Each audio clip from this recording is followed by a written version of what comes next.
ಕಲಬುರಗಿ ನಗರದ ಕುಸ್ನೂರ್ ರಸ್ತೆಯಲ್ಲಿರುವ ನವಜ್ಯೋತಿ ಆಂಗ್ಲ ಮಾಧ್ಯಮ ಶಾಲೆಯಲ್ಲಿ 8ನೇ ವರ್ಷದ ವಾರ್ಷಿಕೋತ್ಸವ ಸಂಭ್ರಮದಿಂದ ನೆರವೇರಿತು. ನಗರದ ಕುಸ್ನೂರ್ ರಸ್ತೆಯಲ್ಲಿರುವ ಮಾತೋಶ್ರೀ ಎಜುಕೇಷನ್ ಚಾರಿಟೇಬಲ್ ಟ್ರಸ್ಟ್ ವತಿಯಿಂದ ನಿರ್ವಹಿಸಲ್ಪಡುವ ನವಜ್ಯೋತಿ ಆಂಗ್ಲ ಮಾಧ್ಯಮ ಶಾಲೆ ಆವರಣದಲ್ಲಿ 8ನೇ ವರ್ಷದ ವಾರ್ಷಿಕೋತ್ಸವ ಕಾರ್ಯಕ್ರಮವು ಸಂಭ್ರಮದಿಂದ ಜರುಗಿತು. ಕಾರ್ಯಕ್ರಮವನ್ನು ಸುಕ್ಷೇತ್ರ ನರನಾಳದ ಪೂಜ್ಯ ಶ್ರೀ ಶಿವಕುಮಾರ್ ಮಹಾಸ್ವಾಮೀಜಿಗಳು ಜ್ಯೋತಿ ಬೆಳಗಿಸುವ ಮೂಲಕ ಉದ್ಘಾಟಿಸಿದರು. ವೇದಿಕೆಯಲ್ಲಿ ಉಪಸ್ಥಿತರಿದ್ದ ಗಣ್ಯರು ಶಾಲೆಯ ಪ್ರಗತಿಯನ್ನು ಶ್ಲಾಘಿಸಿ ಶುಭ ಹಾರೈಸಿದರು. ಕಾರ್ಯಕ್ರಮದ ಆರಂಭದಲ್ಲಿ ಶಾಲಾ ಆಡಳಿತ ಮಂಡಳಿಯವರು ಗಣ್ಯರನ್ನು ಸನ್ಮಾನಿಸಿದರು.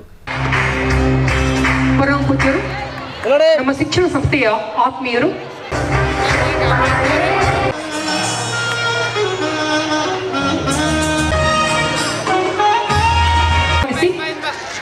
ನಮ್ಮ ಶಿಕ್ಷಣ ಸಂಸ್ಥೆಗೆ ಇದೇ ತರ ಇರಲಿ ಅಂತೇಳಿ ಆಶಿಸುತ್ತೇವೆ.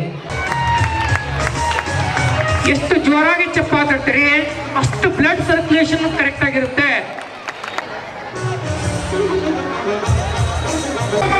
ಪರಮ ಪೂಜ್ಯರು ದಂಪತಿಗಳಿಗೆ ಸನ್ಮಾನಿಸಿ ಸತ್ಕರಿಸಬೇಕಾಗಿ ಕೇಳಿಕೊಳ್ಳುತ್ತೇನೆ. ವೇದಿಕೆ ಮೇಲೆ ಆಸೀನರಾಗಿರುವಂತಹ ಈ ಸಂದರ್ಭದಲ್ಲಿ ಶಿವಕುಮಾರ್ ಮಹಾಸ್ವಾಮೀಜಿಗಳು ವಿದ್ಯಾರ್ಥಿಗಳು ಶಿಕ್ಷಣದ ಜೊತೆಗೆ ಸಂಸ್ಕಾರವನ್ನು ಕೂಡ ಅಳವಡಿಸಿಕೊಳ್ಳಬೇಕು ಎಂದು ಸಲಹೆ ನೀಡಿದರು. ಅನ್ನದಾನಂ ಪರಂದಾನಂ ವಿದ್ಯಾದಾನಂ ಮತಪರಂ ಅನ್ನೇನ ಕ್ಷಣಕಾ ತೃಪ್ತಿ ಆವಜೀವಂತ ವಿದ್ಯೆಯ. ಅನ್ನದಾನ ಮಾಡು ಅಂತಂದ್ರೆ ಬೆಳಗ್ಗೆ ನೀವೆಲ್ಲ ಮನೆಗೆ ಯಾರ ಹಸದು ಬಂದವರು ನೀವು ಹಸದು ಬಂದಿರು ಊಟ ಮಾಡ್ರಿ ಅಂತ ಊಟ ಕೊಟ್ರಿ ಅಂತಂದ್ರೆ ಬರೀ ಒಂದು ಹೊತ್ತು ಊಟದ ಸಲುವಾಗಿ ಅಷ್ಟೇ ಸೀಮಿತ ಆಗ್ತದೆ ಅನ್ನದಾನ. ಮತ್ತೆ ಮನೆಗೆ ಹಸು ಆಯ್ತು ಮತ್ತೊಬ್ಬರ ಮನೆಗೆ ಹೋಗೇಬೇಕಾಗ್ತದೆ. ಈ ಅನ್ನದಾನ ಅಂತಕ್ಕಂಥದ್ದು ಈ ಹಸಿವನ್ನ ನೀಗಿಸುವಂತ ಒಂದು ಶಕ್ತಿ ಯಾವುದರಲ್ಲಿದೆ ಅಂತಂದ್ರೆ ಅದು ವಿದ್ಯಾದಾನದಲ್ಲಿದೆ ಅನ್ನುವಂಥ ಮಾತನ್ನು ಹೇಳಬೇಕಾಗ್ತದೆ.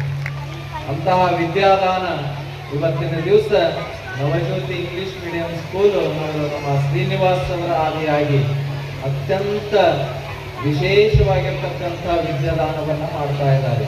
ಕಲಬುರಗಿ ದಕ್ಷಿಣ ಕ್ಷೇತ್ರದ ಕಾಂಗ್ರೆಸ್ ಹಿರಿಯ ಮುಖಂಡರಾದ ನೀಲಕಂಠರಾವ್ ಮುಲ್ಗೆ ಅವರು ಶಿಕ್ಷಣ ಸಂಸ್ಥೆಗಳ ಸಾಮಾಜಿಕ ಹೊಣೆಗಾರಿಕೆಯನ್ನು ಒತ್ತಿ ಹೇಳಿದರು.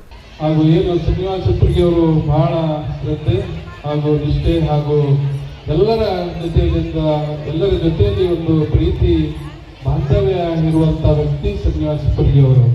ಬಹಳ ಒಂದು ಶ್ರಮದಿಂದ ಈ ನವಜ್ಯೋತಿ ಇಂಗ್ಲಿಷ್ ಮೀಡಿಯಂ ಸ್ಕೂಲ್ ಒಂದು ಹುಟ್ಟು ಹಾಕಿದ್ದಾರೆ. ಹಾಗೂ ಅವರ ಸಹೋದರರು ಕೂಡ ಸಂದೇಶ್ ಪುರ್ಗಿ ಅವರು ಹಾಗೂ ಇಬ್ಬರು ಸಹೋದರರು ಸೇರಿ ಬಹಳ ಒಳ್ಳೆಯ ರೀತಿಯಿಂದ ಒಂದು ಸ್ಕೂಲ್ ಒಂದು ಹೆಮ್ಮರವಾಗಿ ಬೆಳೆಯುವಂಥ ಹೋಗ ಲಾಸ್ಟ್ ಟೈಮ್ ಸುಮಾರು ಈಗ ತಾನೇ ಹೇಳೋದು ಸರ್, ಸುಮಾರು ಹೋದ ವರ್ಷ 400-500 ಮಕ್ಕಳಿದ್ದರು. ಈ ವರ್ಷ 900 ಮಕ್ಕಳು ಇವತ್ತು ಈ ಶಾಲೆಯಲ್ಲಿ ಅಡ್ಮಿಷನ್ ಆಗಿದೆ. ಬಹಳ ಖುಷಿ ಆಗ್ತದೆ.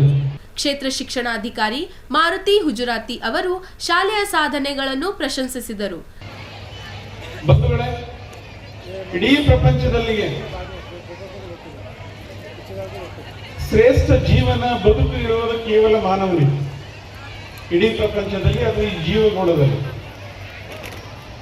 ಆ ಮಾನವನ ಬದುಕಿಗೆ ಅತ್ಯವಶ್ಯವಾಗಿರುವಂಥದ್ದು ಪ್ರಾಣ ಜೀವಾಳ, ತದನಂತರದಲ್ಲಿ ಶಿಕ್ಷಣ ಜೀವಾಳ ಅಂತ ಹೇಳ್ತೀವಿ.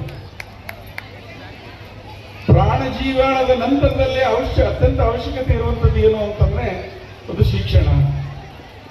ಒಬ್ಬ ಮನುಷ್ಯ ಒಂದು ಗುಣಮಟ್ಟದ ಶಿಕ್ಷಣವನ್ನ ಕಲ್ತಿದ್ದೇ ಆದ್ರೆ, ಪಡೆದಿದ್ದೇ ಆದ್ರೆ ಆ ಶಿಕ್ಷಣದ ಜೊತೆಗೆ ವಿನಯ, ಸದ್ಗುಣಶೀಲತೆ, ಇತರ ಎಲ್ಲ ಒಂದು ಉತ್ತಮ ಸಂಸ್ಕಾರವನ್ನ ಪಡೆದು ಒಬ್ಬ ಉತ್ತಮ ನಾಗರಿಕನಾಗೋದಕ್ಕೆ ಸಾಧ್ಯ ಆಗ್ತದೆ. ಅಂತ ನಾಗರಿಕ ಪ್ರಪಂಚದ ಯಾವುದೇ ಮೂಲೆಯಲ್ಲಿಯೂ ಕೂಡ ತನ್ನ ಜೀವನವನ್ನ ಆತ ನಡೆಸಬಲ್ಲ. ಸೊ ಇವತ್ತು ಅಂತ ಒಂದು ಅತ್ಯುತ್ತಮವಾಗಿರುವಂತಹ ಒಂದು ಕಾರ್ಯವನ್ನು ನಾವು ಹೇಳ್ತೀವಿ. ಚಿನ್ನಕ್ಕಿಂತ ಅನ್ನ ಲೇಸು, ಅನ್ನಕ್ಕಿಂತ ಅಕ್ಷರ ಲೇಸು ಅಂತ ಹೇಳ್ತೀವಿ. ಈ ಇಡೀ ಸಮಾಜಕ್ಕೆ ಅಕ್ಷರದ ದಾಸೋಹವನ್ನ ಮಾಡ್ತಾ ಇದೆ ಈ ಒಂದು ಹಿಪ್ಪರಗಿ ಕುಟುಂಬ. We have significant accomplishment in the academic year 2025-26 under dynamic, motivating, proactive leadership of President Sir, Secretary Madam and dedicating teachers. The academic ನಂತರ ವಿದ್ಯಾರ್ಥಿಗಳಿಂದ ವಿವಿಧ ಕನ್ನಡ ಗೀತೆಗಳಿಗೆ ಆಕರ್ಷಕ ನೃತ್ಯ ಪ್ರದರ್ಶನಗಳು ಹಾಗೂ ವೈವಿಧ್ಯಮಯ ಸಾಂಸ್ಕೃತಿಕ ಕಾರ್ಯಕ್ರಮಗಳು ನಡೆಯಿತು.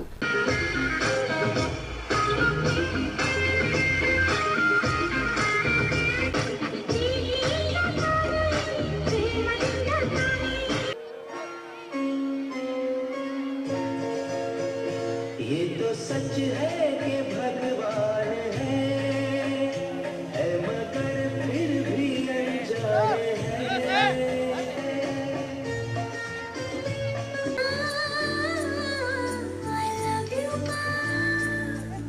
ಕಾರ್ಯಕ್ರಮದಲ್ಲಿ ಬಿಜಿ ಚಿಮ್ಮಲ್ಗಿ ಉಪ ಆಯುಕ್ತರು, ವಾಣಿಜ್ಯ ತೆರಿಗೆ ಇಲಾಖೆ, ಕಾಶಿನಾಥ್ ಪಲ್ಲೇರಿ ಸಹಾಯಕ ಆಯುಕ್ತರು, ಶಬ್ಬೀರ್ ವಾಲಿಕರ್ ಸಿಆರ್ಪಿ, ತುಕಾರಾಮ್ ಚಿತ್ತಾಪುರ್, ವಜ್ರಕುಮಾರ್ ಟೆಂಗ್ಳಿ, ವಿವಿ ಟೆಂಗ್ಳಿ, ಶ್ರೀನಿವಾಸ್ ಹಿಪ್ಪರ್ಗಿ ಸೇರಿದಂತೆ ಅನೇಕ ಗಣ್ಯರು ಭಾಗವಹಿಸಿದ್ದರು. ನವಜ್ಯೋತಿ ಶಾಲೆಯ ಅಧ್ಯಕ್ಷರಾದ ಶ್ರೀಮತಿ ಪವಿತ್ರ ಎಸ್ ಹಿಪ್ಪರ್ಗಿ, ಕಾರ್ಯದರ್ಶಿ ಶ್ರೀಮತಿ ರೇಣುಕಾ ಎಸ್ ಹಿಪ್ಪರ್ಗಿ, ಖಜಾಂಚಿ ಶ್ರೀಮತಿ ಜ್ಯೋತಿ ಎ ರಾಠೋಡ್ ಹಾಗೂ ಶಿಕ್ಷಕ ವೃಂದ, ವಿದ್ಯಾರ್ಥಿಗಳು, ಪೋಷಕರು ಸೇರಿದಂತೆ ಅನೇಕರು ಕಾರ್ಯಕ್ರಮದಲ್ಲಿ ಉಪಸ್ಥಿತರಿದ್ದರು.